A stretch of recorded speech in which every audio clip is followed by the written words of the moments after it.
नमस्कार दोस्तों, बहुत बहुत आप सभी लोगों का स्वागत है आपके अपने YouTube channel the Galaxy education में। आज हम लोग आने वाले महत्वपूर्ण हमारा जो एग्ज़ाम है सीटेट दिसंबर 2022 उसी के सिलेबस पर हम लोग कुछ चर्चा करेंगे कि हम लोग का तैयारी किस तरह से होनी चाहिए, किस तरह से हम लोग का प्रिपरेशन होना चाहिए, ताकि हम लोग आने वाला जो एग्ज़ामिनेशन है हमारा सीटेट का उसमें किस तरह से ज़्यादा नंबर हम लोग ला पाएँ, गेन कर पाएँ।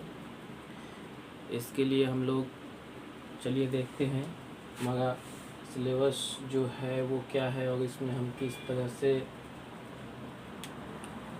तैयारी को बना सकते हैं। तो सीटेट का जो एग्ज़ामिनेशन होता है इसमें 2 पेपर होता है। पेपर 1 जो क्लास 1 to 5 के लिए होता है और पेपर 2 जो क्लास 6 to 8 के लिए होता है। तो जो लोग दोनों पेपर का एग्जामिनेशन देना चाहते हैं वो दोनों पेपर के लिए भर सकते हैं, और जो लोग सिर्फ एक ही पेपर का एग्जामिनेशन देना चाहते हैं वो लोग सिर्फ एक पेपर के लिए भी फॉर्म फिलअप कर सकते हैं। फॉर्म फिलअप करने का डेट आ चुका है जो कि हमारा 30 अक्टूबर से ही स्टार्ट हो चुका है और 24 नवंबर जिसका लास्ट डेट रखा गया है। और इस बार सीटेट के एग्जामिनेशन में कुछ बदलाव किए गए हैं। बदलाव विशेष एग्जामिनेशन का जो सिलेबस है वो तो सेम ही है, बदलाव किया गया है कि कुछ नए सेंटर बनाए गए हैं। तो जिन लोगों को अपने घर के आसपास सेंटर चाहिए, अभी एक समस्तीपुर नया में बिहार में बनाया गया है और दो अदर स्टेट में भी आप पता करें या फिर सीटेट की वेबसाइट पे जाके देखिए, चेक करें, वहाँ पर हो सकता है कि आपके नज़दीकी का कोई शहर लिस्टेड किया गया होगा। तो आप अपने नज़दीक का सेंटर ले ज़्यादा बेहतर होगा, क्योंकि ज़्यादा दूर सेंटर होने पर बड़े शहरों में होने पर जाम उनकी ज़्यादा शिकायत होती है, लोग फंस जाते हैं और लेट हो जाता है, एग्जामिनेशन में मिस होने का खतरा बना रहता है, डर होता है। तो हम लोग आज देखेंगे पेपर 1 में हमारा जो पूछा जाता है वो 5 भाग में हमने बांटा है, 5 मुख्य भागों में बांट के प्रश्न पूछे जाते हैं, जिसमें सर्वप्रथम पूछा जाता है बाल विकास एवं शिक्षा शास्त्र। बाल विकास शिक्षा शास्त्र जिसको हम लोग शॉर्टकट में CDP भी बोलते हैं, चाइल्ड डेवलपमेंट। तो CDP से हमारा 30 प्रश्न होता है, कुल 30 प्रश्न होता है जो कुल 30 अंकों का होता है। इसमें मुख्य रूप से जो है बच्चे को जो पढ़ाने का हमारा तरीका है कि किस तरह से बच्चे पढ़ते हैं, किस तरह से बच्चों को पढ़ाना चाहिए और उनको पढ़ाने के लिए हम किस प्रकार के सिद्धांतों का प्रयोग करें। बहुत सारे मनोवैज्ञानिकों ने अलग अलग सिद्धांत दिए हैं, उन सिद्धांतों के बारे में जानते हैं कि किस मनोवैज्ञानिक ने कौन सा सिद्धांत दिया और उनका किस प्रकार से प्रयोग होना चाहिए।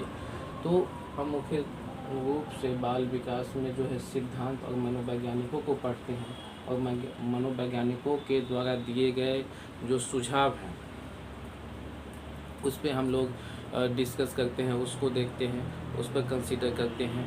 और मनोवैज्ञानिकों के द्वारा जो दिया गया सुझाव है बच्चों के प्रति, बच्चों एवं परिवार एवं समाज और विद्यालय का जो एक गहरा संबंध है, रिलेशन है, उसका प्रयोग करते हुए हम बच्चों को किस तरह से बेहतर एजुकेशन दें, इसके लिए जो मनोवैज्ञानिकों ने हमें सुझाव दिया है उस पर हम लोग विशेष चर्चा करेंगे बाल विकास एवं शिक्षा शास्त्र में। इसमें कुल 30 प्रश्न होंगे जो कि कुल 30 अंक के पूछे जाएंगे। अगला हमारा चैप्टर है गणित एवं शिक्षा शास्त्र। तो गणित और शिक्षा शास्त्र को हम बेहतर तरीके से इसमें नंबर लाने के लिए, इस बिंदु में बेहतर तैयारी करने के लिए हम इसको 2 भागों में बांट के देखेंगे, गणित एवं शिक्षा शास्त्र। हम लोग एक विशेष चीज़ पर ध्यान देंगे, वो है हमारा शिक्षा शास्त्र CDP पर, क्योंकि शिक्षा शास्त्र एक ऐसा विषय है जो सभी विषयों का मुख्य बिंदु है, यानी सभी विषयों में इस शिक्षा शास्त्र को जो है वो इंक्लूड किया जाता है, शिक्षा शास्त्र के प्रश्न पूछे जाते हैं। तो अगर हम शिक्षा शास्त्र को एक जगह पर अच्छी तरह से पढ़ लेंगे तो हमारा नंबर जो है ज़्यादा से ज़्यादा हम ला पाएंगे, क्योंकि शिक्षा शास्त्र सभी बिंदुओं में पूछे जाते हैं। जैसे गणित में है तो गणित से टोटल 15 प्रश्न ही पूछे जाते हैं, गणित से 15 प्रश्न, और गणित का शिक्षा शास्त्र गणित का शिक्षा शास्त्र, इससे 15 प्रश्न पूछे जाते हैं। यानी कि गणित का जो मुख्य कंटेंट है, मुख्य विषय है, उससे सिर्फ 15 ही प्रश्न पूछते हैं। और गणित को हम किस प्रकार से पढ़ाएं, कौन से सिद्धांतों का प्रयोग करते हुए पढ़ाएं, किन किन सिद्धांतों को किस किस प्रकार से प्रयोग करें, किन बच्चों के लिए कौन सा सिद्धांत प्रयोग करें। और हमारे विद्यालय में आते हैं तो आप देखते होंगे कि बहुत प्रकार के बच्चे होते हैं, सभी बच्चे एक से नहीं होते हैं। कुछ जो होते हैं वो मीडियम लेवल के बच्चे होते हैं, कुछ पढ़ने में बहुत अच्छे बच्चे होते हैं, कुछ बहुत कमज़ोर वर्ग के बच्चे होते हैं। तो सभी बच्चों को एक साथ हम पढ़ाएं तो सभी बच्चों के लिए किस प्रकार के शिक्षा का जो हमारा प्रयोग है, वो किस प्रकार के सिद्धांतों का हम प्रयोग करते हुए पढ़ाएं, ताकि सभी बच्चे उसमें से अच्छी तरह से पढ़ पाएँ। और गणित को हम अच्छी तरह से सिखाने के लिए किस तरह से सिखाएं, तो उसका जो शिक्षा शास्त्र, गणित का शिक्षा शास्त्र हुआ, इससे 15 प्रश्न बनते हैं, जो कि कुल हमारा 15 नंबर के लिए होता है। और गणित से 15 प्रश्न पूछे जाते हैं। तो इस प्रकार हम देखेंगे तो हम देखते हैं कि गणित से 15 नंबर और शिक्षा शास्त्र से भी 15 नंबर। गणित को 2 भागों में, गणित से कंटेंट से 15 नंबर और गणित के शिक्षा शास्त्र से 15 नंबर। इसी तरह से पर्यावरण जो हम लोग देखते हैं, तो पर्यावरण अध्ययन तो मुख्य रूप से 1 to 8, 9, 10 तक के सिलेबस से पूछे जाते हैं। ऐसा नहीं है कि 1 से 5वीं तक के बच्चे को जो हम पढ़ाते हैं उसी से प्रश्न आते हैं, ऐसा नहीं, से ज़्यादा से भी पूछे जाते हैं। लेकिन इसमें अच्छी बात यह है कि इसमें भी बस सेम चीज़ किया जाता है कि 15 अंक जो है वो पर्यावरण अध्ययन से पूछे जाते हैं। और पर्यावरण अध्ययन का जो पेडागोजी है उससे 15 नंबर प्रश्न पूछे जाते हैं। यानी कि 15 नंबर हमारा मेन कंटेंट से होगा और 15 नंबर CTP से होगा, 15 नंबर इस पर्यावरण का पेडागोजी से होगा। इसी तरह से जब हम भाषा की बात करते हैं तो भाषा में भी 2 प्रकार से है। जो भाषा में कुल प्रश्न 30 होते हैं, जो 30 अंकों के लिए होते हैं, इसको 2 भागों में हम देखेंगे। 15 और 15 बांट के पूछे जाते हैं, जिसमें से 15 जो है वो केवल भाषा के लिए होता है और भाषा में भी कॉम्प्रीहेंशन से होता है। और 15 नंबर जो है वो पेडागोजी से होता है, भाषा का पेडागोजी। यानी कि हिंदी अगर हम भाषा रखते हैं या गणित रखते हैं या बहुत सारी भाषा हैं जो सीटेट के वेबसाइट पर लिस्टेड हैं, उनमें से हम किसी भी भाषा रखते हैं तो उन भाषा का जो मुख्य कंटेंट है उससे 15 नंबर और 15 नंबर जो है वो उसके भाषा का पेडागोजी से पूछा जाता है। यानी कि जो उसका शिक्षा शास्त्र है उससे पूछा जाता है। कम्प्रीहेंशन की बात करें तो भाषा में मुख्य रूप से हमें 2 कम्प्रीहेंशन दिए जाते हैं। वो या तो प्रोज के होते हैं, पोएट्री, कहानी, एक कहानी हो सकता है, दूसरा कविता हो सकता है। तो कहानी का जो होता है उसमें से हम कहानी पढ़ के और उसमें से कुछ प्रश्न हमसे पूछे जाते हैं, जो कहानी को पढ़ के और फिर प्रश्न का उत्तर देना है। उसी प्रकार से कविता भी एक दिया जाता है, जिसमें एक कविता को पढ़ के और उस कविता से प्रश्न पूछे जाते हैं। और इसमें से कहानी और कविता से संबंधित कुछ ग्रामर के प्रश्न पूछे जाते हैं। तो मुख्य रूप से जो आपका कम्प्रीहेंशन है, यदि आप उसको पढ़ते हैं और ग्रामर का बेसिक नॉलेज रखते हैं तो आप ये 15 नंबर आसानी से ले पाते हैं। एक चीज़ मैं बताना चाहूँगा इसमें कि ये 5 जो हमारा मुख्य बिंदु है, इसमें से जो भाषा का बिंदु है, भाषा 1 और भाषा 2, ये नंबर उठाने में बहुत महत्वपूर्ण योगदान करता है। अगर आप अच्छा नंबर लाना चाहते हैं, ज़्यादा से ज़्यादा अपना नंबर को बढ़ाना चाहते हैं, तो भाषा पे पकड़ बनाएं। भाषा 1 और भाषा 2 जो है वो आपको नंबर बढ़ा के देगा। यदि आप यहाँ पे बाल विकास और शिक्षा शास्त्र, गणित का शिक्षा शास्त्र में अगर थोड़े से नंबर कम भी आते हैं तो भाषा से आपका वो मेकअप हो पाएगा और आप अच्छे नंबर ला पाएंगे। इसी प्रकार से अंग्रेजी में देखते हैं तो इसमें भी हम लोग देखते हैं कि 15 नंबर जो है वो कॉम्प्रीहेंशन से आता है और 15 नंबर जो है वो भाषा का पेडागोजी होता है। भाषा का पेडागोजी कहने का मतलब है कि अंग्रेजी भाषा का पेडागोजी। तो भाषा का पेडागोजी या वो हिंदी का हो या अंग्रेजी का हो या किसी भी भाषा का हो, तो भाषा का पेडागोजी बस सेम ही होता है। तो हम यहाँ पर ये देख रहे हैं कि अगर हम एक भाषा का पेडागोजी अगर हम अच्छी तरह से पढ़ ले रहे हैं तो 15 नंबर हमें यहाँ से मिल जा रहे हैं और 15 नंबर द्वितीय भाषा से मिल जा रहा है, 15 नंबर प्रथम भाषा से और 15 नंबर द्वितीय भाषा से मिल जा रहा है सिर्फ पेडागोजी पढ़ने से। तो हमारा कुल 30 नंबर तो यहाँ से सिक्योर हो जाता है, 30 अंक हमारा यहाँ से सिक्योर हो जाता है। उसके बाद है पर्यावरण अध्ययन का भी 15 नंबर का पेडागोजी होगा। गणित और शिक्षा शास्त्र है तो गणित का भी 15 नंबर का पेडागोजी होगा, यानी 30 यहाँ का पेडागोजी हो गया और 30 यहाँ का हो गया। अगर हम कुल जोड़े तो 30, 30 60 और 30 90, यानी शिक्षा शास्त्र से जो है कुल 90 नंबर का प्रश्न हमारा बन रहा है। और हमें पास होने के लिए कितना चाहिए? 90 जनरल के लिए चाहिए, और all female and BC SC ST और PH के जो भी कैंडिडेट हैं उनको 82 नंबर ही चाहिए।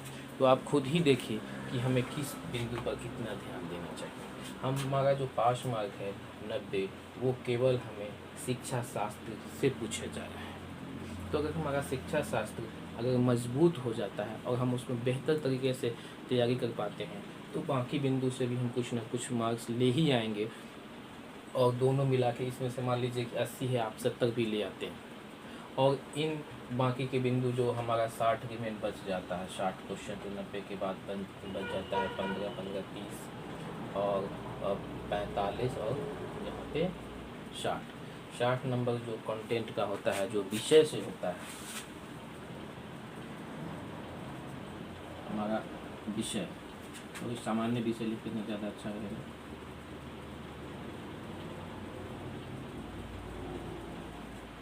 सामान्य विषय से जो 60 क्वेश्चन पूछते हैं, इसमें से यदि हम 30 भी ले आते हैं और इन 90 से अगर हम 70 भी ले आते हैं तो कुल मिला के 70 30 यानी कि 100 हमारा पास हो जाता है और हम अच्छे नंबर से पास कर लेते हैं। तो इसलिए हमारा मुख्य रूप से आप लोगों को यही सुझाव रहेगा कि ये जो बाल विकास और शिक्षा शास्त्र है, इस पर विशेष ध्यान देने की आवश्यकता है। इसको विशेष ध्यान दे के पढ़ें। और उसके बाद इसमें जो गणित, पर्यावरण और भाषा का जो कंटेंट है, इसमें भाषा पर आप पकड़ बनाएं। भाषा में मुख्य रूप से बेसिक ग्रामर का क्वेश्चन होता है, बहुत हार्ड नहीं होता है। और अगर आप इंग्लिश भाषा रखते हैं, सेकेंड भाषा या सेकेंड कोई भी भाषा रख सकते हैं, हम इंग्लिश के लिए बात करेगा, यदि आप इंग्लिश का भाषा रखते हैं और बेसिक भी नॉलेज रखते हैं इंग्लिश के बारे में, अगर आप न्यूज़पेपर पढ़ते हैं इंग्लिश का बुक कंटिन्यू आप पढ़ते हैं, न्यूज़ देखते हैं, यदि आप इंग्लिश का एक पैराग्राफ पढ़ के और उसको आसानी से समझ पा रहे हैं, उसका अर्थ समझ पा रहे हैं, तो इसमें आप अच्छा नंबर ला सकते हैं। मेरा विश्वास है कि इसमें आप अच्छा नंबर ला सकते हैं। इसमें उससे संबंधित कुछ प्रश्न होते हैं, कुछ फिल इन द ब्लैंक्स होते हैं, कुछ एक का क्वेश्चन दिया जाता है जो कि इसमें से आपको पैराग्राफ में से आप ढूंढ के भी बना सकते हैं, आप खोज के भी बना सकते हैं। तो ये पेपर 1 और 5 का हमारा सिलेबस रहा कि इसमें गणित से क्वेश्चन पूछे जाएंगे, बाल विकास से प्रश्न पूछे जाएंगे और पर्यावरण से पूछे जाएंगे, हिंदी अंग्रेजी या हिंदी अंग्रेजी के जगह पर आप जिस भी इलाके से हो, आप लोग का जो भी मातृभाषा हो या आपने अपने एकेडमिक ईयर में जो भी द्वितीय भाषा पढ़ा हो और वो भाषा अगर सीटेट के लिस्ट में है, सीटेट उन भाषा का एग्ज़ाम ले रहा है, तो आप उस भाषा को सेलेक्ट कर सकते हैं और उस भाषा का एग्ज़ाम दे सकते हैं, कोई इशू नहीं है। पेपर 2 के लिए चलते हैं। तो पेपर 2 जो मुख्य होता है हमारा 6 to 8 के लिए होता है, और पेपर 2 में भी बस मैक्सिमम चीज़ सेम ही है। बाल विकास और शिक्षा शास्त्र भी सेम होता है, 30-30 मार्क्स का होता ही है।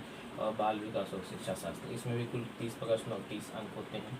इसमें भाषा जो है हिंदी या अन्य, और भाषा द्वितीय जो अंग्रेजी या अन्य आप रख सकते हैं। इसमें भी जैसे हम यहाँ पर देखें हैं 15 बटा होता है, 15 कंटेंट से होता है, यानी कॉम्प्रिहेंशन से होता है, और ये 15 मार्क्स जो होता है वो पेडागोजी से होता है। भाषा 2 है, इसमें भी 15 मार्क्स जो होगा हमारा कॉम्प्रिहेंशन से होगा, और भाषा 2 में जो है 15 मार्क्स ये भी हमारा पेडागोजी से होगा। तो इसमें हम देख रहे हैं कि 30 नंबर तो यहाँ इसमें भी पेडागोजी से हो गया, और 15 30 यानी 60 इसमें भी हो गया। अब बात करते हैं इसका जो मुख्य बिंदु होता है, इसमें 2 प्रकार के विषय पूछे जाते हैं, गणित एवं विज्ञान, और दूसरा है सामाजिक अध्ययन। यदि आप अपने इंटरमीडिएट में यदि गणित और विज्ञान विषय से रखे हुए, यानी साइंस इंटरमीडिएट में लेके पढ़े हुए हैं, और तो आपके लिए है कि आप गणित और विज्ञान रखें। अगर आप साइंस को इंटर में रखे हुए हैं और आपका ग्रेजुएशन भी अगर गणित और विज्ञान से है, तो आप गणित और विज्ञान रखें। अन्यथा यदि आप ग्रेजुएशन और इंटर जो है वो सामाजिक अध्ययन से किए हुए हैं तो आपको सामाजिक अध्ययन रखना होगा। इसमें दोनों में से कोई एक चूज करने का है।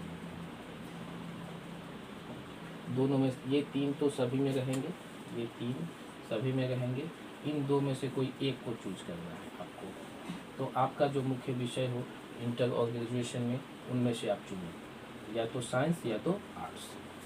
अब हम इस पर विशेष ध्यान देते हैं कि यदि आप विज्ञान और गणित के स्टूडेंट हो, विज्ञान और गणित चूज किए हैं, तो इसमें भी आपको गणित से 30 और विज्ञान से भी 30 नंबर के प्रश्न पूछे जाते हैं।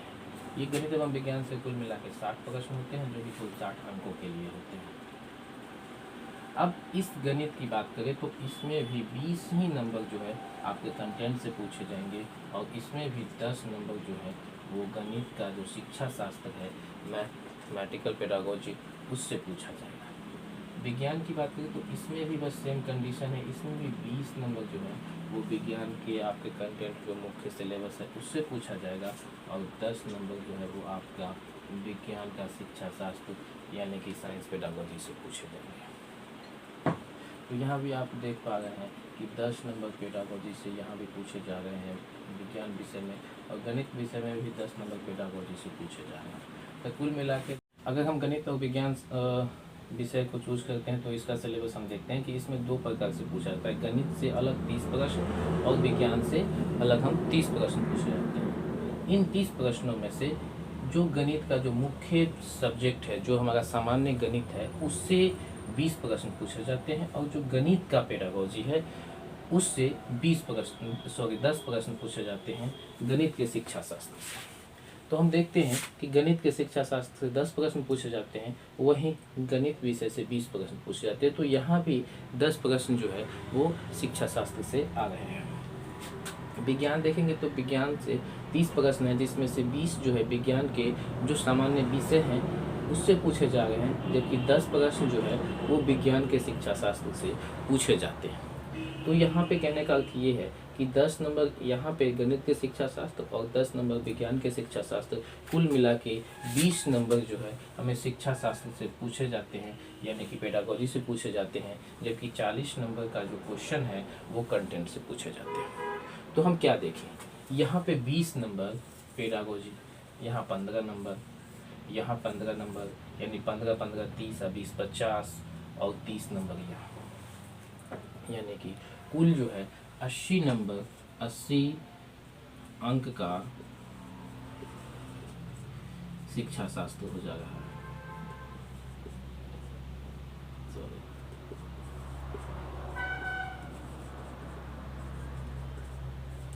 और जो रिमेन बस जा रहा है वो हमारा 70 अंक का सामान्य विषय।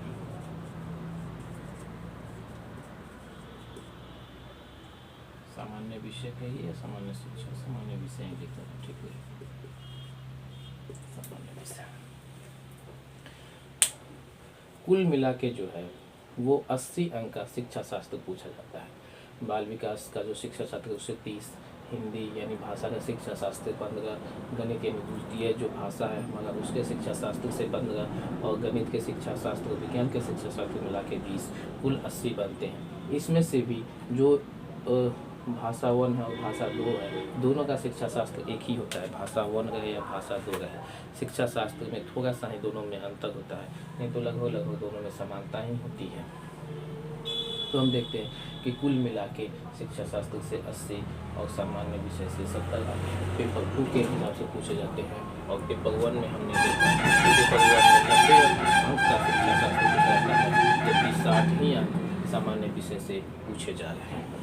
तो यदि हम शिक्षा शास्त्र पर विशेष बल दें और शिक्षा शास्त्र को थोड़ा सा डीपली पढ़ें और उसे समझ के पढ़ें, समझ के साथ पढ़ें और उसको अच्छी तरह से समझ लें, तो हमारे लिए ये सीटेट का जो एग्ज़ामिनेशन है वो आसान हो जाता है। हमें स्ट्रेटजी बनानी होगी, एक स्ट्रेटजी के साथ हमें पढ़ना होगा कि किन स्ट्रेटजी को हम फॉलो करें और किन स्ट्रेटजी पे चलते हुए हम अच्छे नंबर ला पाएँ। हमें पूरा फास्ट नहीं पढ़ना है, हमें बहुत सारा ऐसा नहीं कि पुस्तकें ले आए पूरा 10th 11th 12th ग्रेजुएशन सारा किताब उठा के रख लेंगे और सबको सोचेंगे हम पढ़ लेंगे, तो समय बहुत कम है, कम समय में हम इतना ज़्यादा नहीं पढ़ पाएंगे। इसलिए हमें जो है वो मुख्य चीज़ों को समझ के साथ पढ़ना होगा। हमें ये भी पढ़ने से ज़्यादा ये भी महत्वपूर्ण होता है कि हमें क्या नहीं पढ़ना है, हमें क्या छोड़ देना है, और किन चीज़ों को, सिलेक्टेड चीज़ों को हमें पढ़ना है जहाँ से निश्चित और ज़्यादा से ज़्यादा प्रश्न पूछे जाते हैं। आगे बढ़ते हैं तो हम देखते हैं कि इस एग्ज़ामिनेशन में कोई भी नेगेटिव मार्किंग नहीं है, कोई नेगेटिव मार्किंग नहीं है। पहले का जो एग्ज़ाम होता था वो ऑफलाइन मोड में होता था, लेकिन अब ये ऑनलाइन मोड में होता है। CBT के द्वारा कंप्यूटर बेस्ड टेस्ट ये कराया जाता है अब।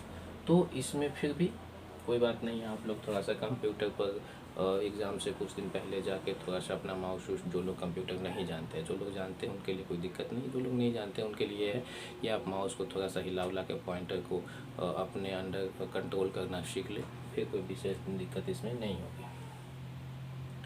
हिंदी का विषय हो गया, अंग्रेजी का विषय हो गया। हाँ, इसमें पास मार्क्स जो है वो 82 है। जो भी फीमेल BC SC ST या PH हैं उनके लिए 82 82 नंबर पास मार्क है। वो अगर 82 का स्कोर कर लेते हैं तो वो क्वालिफाई माने जाएंगे। और जो लोग जनरल कैटेगरी में आते हैं उनके लिए 90 अंक लाना अनिवार्य है। वो अगर 90 या उससे प्लस लाते हैं तभी वो क्वालिफाई माने जाएंगे, और उससे कम लाते हैं तो वो क्वालिफाई नहीं माने जाएंगे। ऐसे हम लोग का जो ये एक पॉइंट दिया गया 82 और 90, ये तो क्वालिफाई करने के लिए हमारे पास मार्क है, लेकिन हम अपने माइंड मेकअप में करके चले 100 प्लस। हमारा टारगेट 100 प्लस का होना चाहिए। 120 से 125 का टारगेट लेके चलेंगे तो हम लोग निश्चित ही 100 प्लस क्रॉस कर ही जाएंगे। इसलिए हम तो यहाँ देख ही गए कि 90 जो है हमारा शिक्षा शास्त्र से है और 60 प्रश्न सामान्य विषय से है। अगर हम इस 90 से अगर 70 भी लाते हैं और इस सामान्य विषय से 30 भी ले आते हैं तो हम 100 प्लस हो जाएंगे। और 100 प्लस सीटें में एक अच्छा अंक माना जाता है, और हमें सीटें क्वालिफाई होनी चाहिए। इसमें बहुत मार्क्स लाना तो अच्छी बात है, लेकिन क्वालिफाई ही ज़्यादातर मांगा जाता है कि आप सीटेट में क्वालिफाई होनी चाहिए। तो इस प्रकार से हम सीटेट क्वालिफाई कर लेते हैं, और हम लोग अब आगे इस चैनल पे हम लोग बाल विकास, शिक्षा शास्त्र हो, गणित हो, पर्यावरण हो, विज्ञान हो, सभी विषयों पर डिटेल चर्चा करेंगे और डिटेल सिलेबस के अनुसार हम पढ़ेंगे। और इस पर अन्य वीडियो भी आएगा। यदि आप लोगों को हमारी बातें ठीक लगी और ये कंटेंट अच्छा लग रहा है तो थोड़ा सपोर्ट करें, चैनल को सब्सक्राइब कर लें, प्लीज़ सब्सक्राइब कर लें, लाइक करें और शेयर करें। दोस्त लोगों के साथ शेयर करने से वो लोग भी स्ट्रेटेजी बना पाएंगे, और सभी लोग एक साथ मिल के इस युद्ध को जीतेंगे। और सीटेट जो हमारा 2020 है, दिसंबर 2020 का जो ये महासंग्राम होने जा रहा है, इसमें आप सभी लोग भी अच्छे अंक से इसको क्वालिफाई कर पाए, अपने गोल, अपने सपने को पूरा कर पाए। इन्हीं बातों के साथ में आज का इस वीडियो को यहीं पर समाप्त करते हैं। आने वाले समय में इन विषयों पर अन्य वीडियो भी जल्द से जल्द लाए जाएंगे। धन्यवाद।